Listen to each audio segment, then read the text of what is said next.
Now is the Justice Secretary Robert Buckland. Robert, good to see you as always. You may have just heard the Israeli Health Minister Yuri Edelstein saying repeatedly that the fall in hospitalisations was a result of two vaccinations, two doses, not the one that we're giving. Doesn't that give you pause for thought that we may be reopening too fast? Well, we're looking at evidence not just from Israel, but from all across the world as to the effect of the vaccine on hospitalisations and deaths. And the World Health Organization very recently looked at this very issue and gave, if you like, the green light for the approach that we've taken, because I think it's vital that we spread the beneficial effects of the vaccine as quickly as possible to as wide a number of people as we can. And the results are there for everybody to see. You know, it's important, Robert, that I think that as we come to next Monday, we examine hospitalisations and deaths. We look at the number of people who are still in hospital from COVID, and we also look at the effects of the current lockdown on the infection rate. And with that wealth of evidence, the government can then produce an informed document, a refresh, if you like, or a renewal of the plan that the Prime Minister outlined last month, and a way out of this crisis, which the public, I believe, will support, because what we don't want to do is to go back. Roadmap, can I just ask you one question, Robert?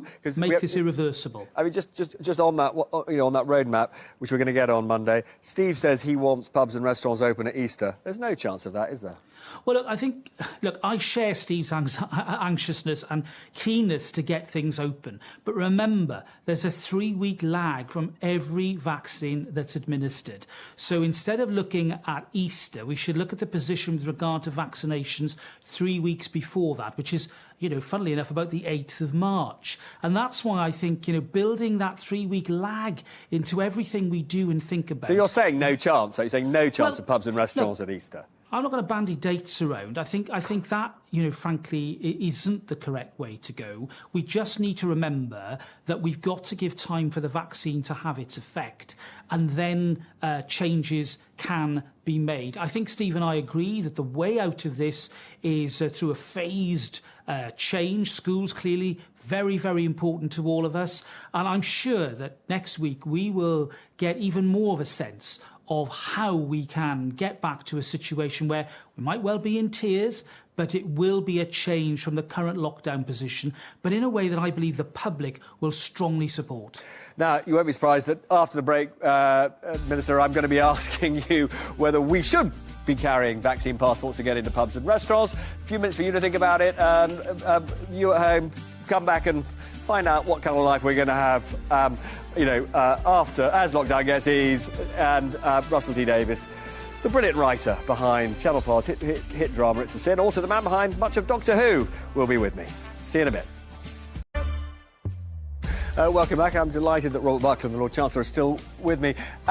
Robert, you heard the Israeli Health Minister saying that within days, those who have had vaccines in Israel will be able to go to the cinema, they'll be able to go to gyms, they'll be able to go to restaurants, so long as they download an app that proves they've had the vaccine and they show it when they go in, or they print out a piece of paper that shows they've had the vaccine. So why don't we adopt that system? Because obviously it would allow us to get people back to work and get us back to our normal lives quicker.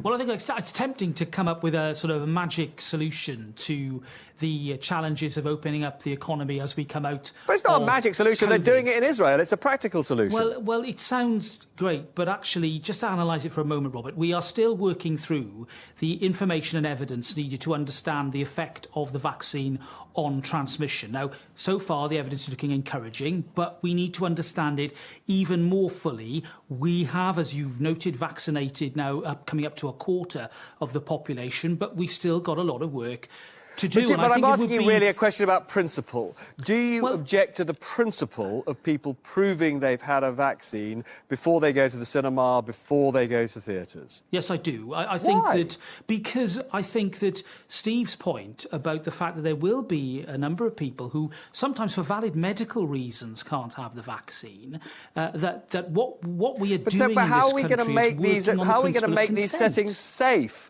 if they can't be sure who's going in in and whether they themselves, you know, can spread the infection or get the infection. But, Robert, there are two issues here. There's the question of having a government-created scheme, which I think is not on the cards and would not be appropriate. Individual venues, you know, the pubs, restaurants, particular premises can actually, of course, of their own decision, decide to maybe have that sort of system in order to maximise what they view as a safe premises. Because I do want to ask you about that. So you're saying that an individual pub can say, well, you can only come in if you've had a vaccination or if you've had a test. Would you approve of a pub or restaurant or cinema behaving in that way? I think that it really is very much a question of judgment based upon perhaps local prevalence or an issue relating to safety in the local area. I think what would be a mistake would be to try and have some sort of blanket approach to this, which would unfortunately catch some very, you know, difficult cases of people who, for very genuine reasons, couldn't have a vaccine. I think there's a big difference, Robert, between, you know, trying to create some sort of domestic scheme here and the need for the sort of certification that we're all used to, for example, with yellow fever and other types of diseases when we travel abroad. I'm not 100% confident that you're going to create actually the kind of confidence that actually the country will need to go back to pubs and restaurants. But on a related issue, also related to vaccinations and employment, what is your... I mean, you're the Lord Chancellor. Is it legal for an employer to insist that their employees are vaccinated? Well, I think it would depend very much on the terms of employment and the particular contracts. I think, generally speaking, I would be surprised if there were contracts of employment existing now that did make that approach lawful. I think, frankly, you know, the issue would probably have to be tested. I can see that in particular work environments, the desirability of having a vaccine is going to be higher than in others. And again, I think it's very much a matter for employers, trade unions, employees to work together to find a sensible solution, because as the evidence emerges about the effect of transmission, of the vaccine on transmission, it does become, you know, I think I readily accept, not just a question of personal safety when it comes to the vaccine, but helping and protecting other people as well. Now, these are difficult issues, but again, you know, there isn't a one-size-fits-all answer to this. It sounds to me in much the same way as you're saying, that it's up to individual pubs or cinemas whether they let people in who haven't had a vaccine. I think you're broadly saying it's up to individual employers to test the system, and if they don't want people who haven't had a vaccine working for them, then that's up to them. Well, I think that has to be the case because, of course, we're dealing with existing contracts of employment, you know, thousands of existing contracts, and you know, I don't think it's again, it would be a glib answer to try and sort of insert a one-size-fits-all solution to what I accept is, you know, a very delicate and difficult issue. And then finally, also in your bailiwick, a lot of your legal colleagues' jaws dropped when they saw the 10-year potential sentence for dissembling on which country you've returned to the UK from. You must have thought that was absurd when you were told about it. Well, I think the word maximum is probably what could have been added to the mix, a 10-year maximum sentence. I mean, there are existing offences of fraud and forgery which attract a maximum of 10 years of imprisonment. You know, I think Matt is absolutely right to make the point that these are serious matters. Already the first big fines have been issued to some people who've not chosen to comply with these important regulations. You know, esteemed position, are you going to be encouraging judges to impose the maximum 10-year sentence? It certainly would be wholly wrong of me as Lord Chancellor, Robert, to tell or even encourage judges how to pass sentences in independent courts. Not a matter for me, a matter for independent prosecutors and the independent courts. And that is a central tenet of our Constitution. But I slightly noticed you were stressing the maximum, so I'm not 100% certain that you think 10 years is the appropriate sentence. Anyway, look, very good to see you, as always. Come back soon.